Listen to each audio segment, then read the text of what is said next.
Hello everybody. Today we are going to tackle a significant topic in the English grammar, which is adjectives. Therefore, I hope that you will be all attentive and focused. In this episode, we will discuss the adjectives in terms of definition, meaning, morphological and syntactic criteria, as well as classes of adjectives. So, let's get started. Definition and meaning. What are adjectives? In fact, adjectives are words which modify nouns, or words which indicate qualities. The first definition is fine, because adjectives usually modify nouns. But there is a problem with the second definition. Why? The answer is because some nouns indicate qualities, and in spite of that, they are nouns, not adjectives. The following nouns indicate qualities: beauty, softness, happiness, brightness, laziness, etc. It can be concluded that meaning is not enough in assigning words to a certain class.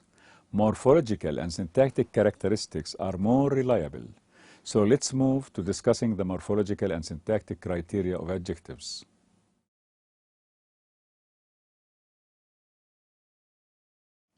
Morphological criteria.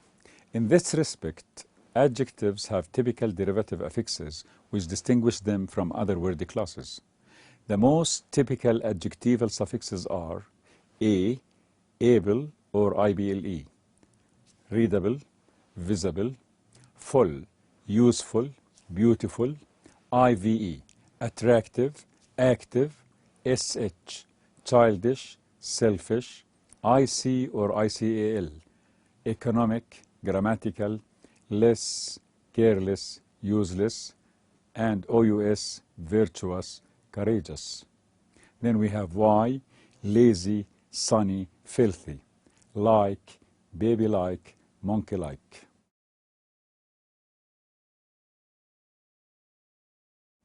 Important notes.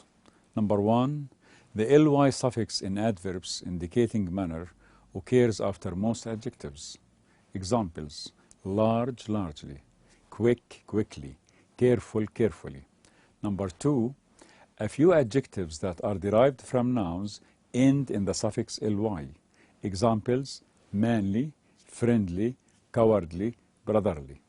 Number three, a third morphological characteristic of adjectives is that they can take the comparative and superlative suffixes, er and est.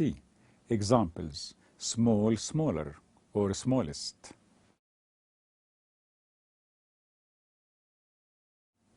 Syntactic criteria. In this field, adjectives have two major functions, one on the sentence level and the other one on the phrase level. On the sentence level, most adjectives can function as subject complements and object complements. These adjectives are called predicative adjectives. Let's take some examples.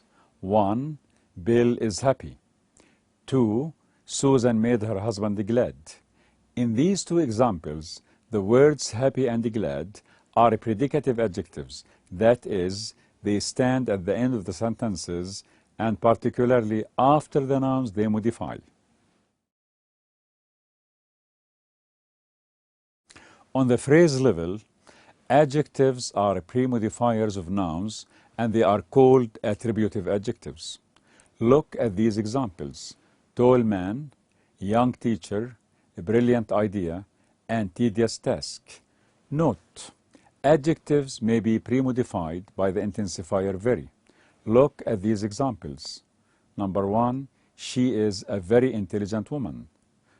Number two, he is a very strong man. Now, let's move on to classes of adjectives. Adjectives can be classified into three classes, which are: number one, dynamic and dative adjectives. Number two, gradable and non-gradable adjectives. Number three, inherent and non-inherent adjectives. Let's discuss the first class, which is dynamic and dative adjectives. In this respect, we have two main types of adjectives, which are dynamic and dative adjectives.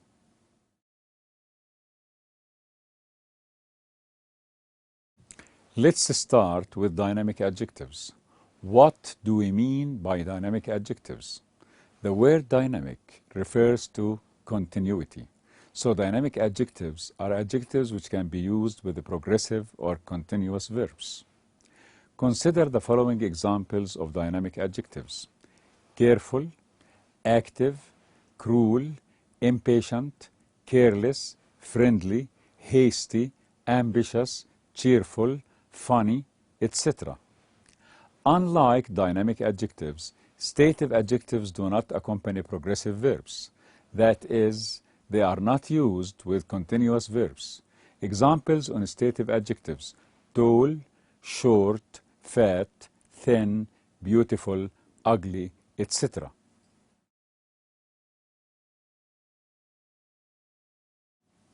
Now, let's identify the differences between stative and dynamic adjectives.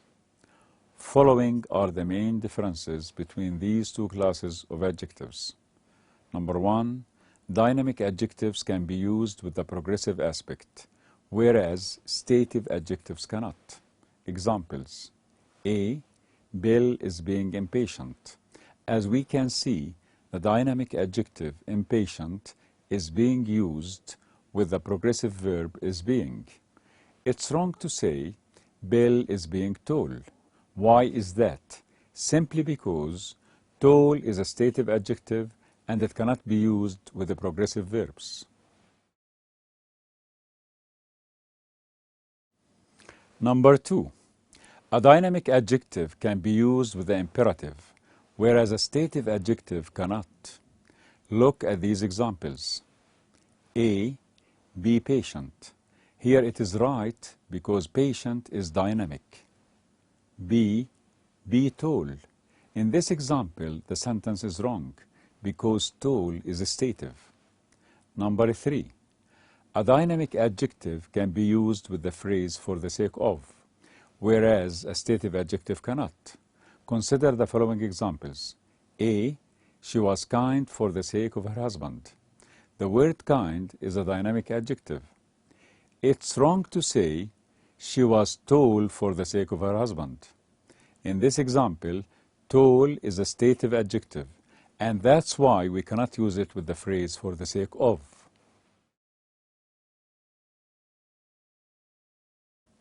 The second class of adjectives is gradable and non-gradable adjectives.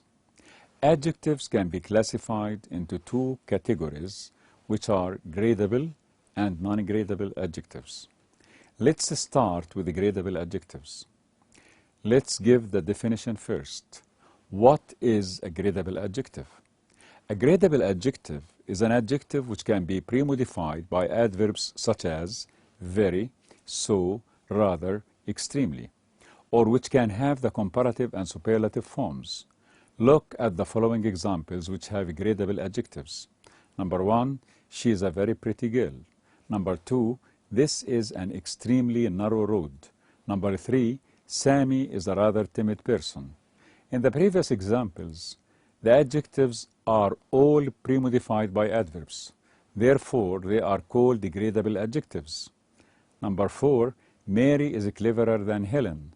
In this example, the adjective cleverer is being used in the comparative form. Therefore, it is called a gradable adjective.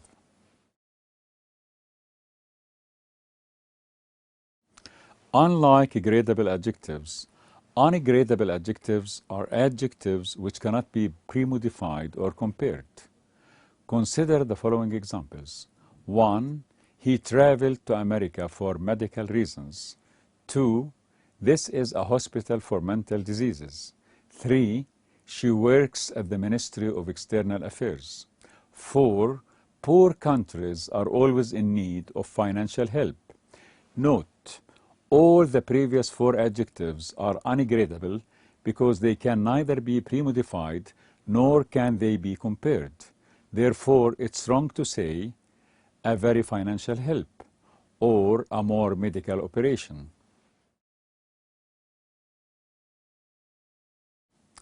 The final class of adjectives is inherent and non-inherent adjectives. What is an inherent adjective?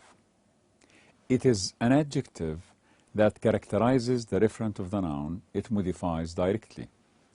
Inherent adjectives can be attributive or predicative. Examples: A, Bill is an old man. B, Bill is old. In both sentences, old is an inherent adjective because it characterizes the noun man directly. This means that Bill himself is old with regard to age. In sentence A, old is being used attributively because it stands in front of the noun it modifies, whereas in sentence B, old is being used predicatively as it stands after the noun it modifies. Now, let's move to non-inherent adjectives. What is a non-inherent adjective? It is an adjective that does not characterize the referent of the noun it modifies directly.